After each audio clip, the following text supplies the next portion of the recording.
Andor's good. Yeah, but like, there's been enough shitty Star Wars things that they need to make like three good things in a row before I buy in.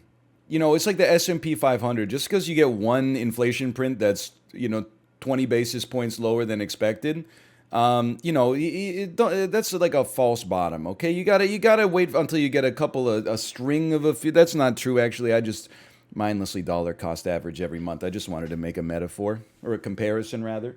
So you'll watch Andor if the next two things are good. Yeah, yeah. Well, not good. They have to be great. But yeah, I think if they follow Andor with season 3 of The Mandalorian and it's good, and then they have a feature length film that's a 7.5 out of 10 or higher, then I would go back and watch Andor. But they got to do three in a row.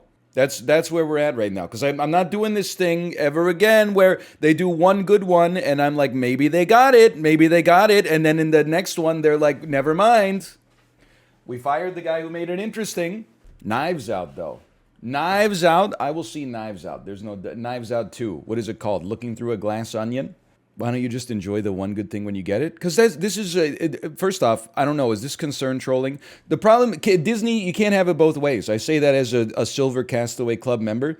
You can't be like this movie and TV show connects to every other movie, TV show, graphic novel, video game, toy, cereal box, etc. that we've ever released, and then also be like, hey, ignore the ones that sucked. I can't. They've symbiote suited their way into everything else. Solo ties into every movie with Han Solo, and then also ties into Star Wars Episode 1, The Phantom Menace, which then ties into all the other movies. And then you've got Rogue One, which obviously ties into A New Hope. And then Andor ties into Rogue One. And then it's you get the idea, you know?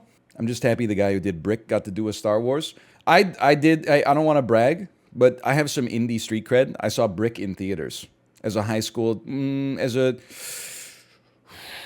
as a high school senior. I'm going to say high school senior. Might have been freshman year university. Who asked? Nobody, but it's, Brick's kind of kino. Brick is a movie about like a crime that takes place in a high school, and everyone talks like a 1940s film noir detective. I'm just going to kick my greaves down in the dust and see what pops up. You dig? It's a little weird, but it's cool.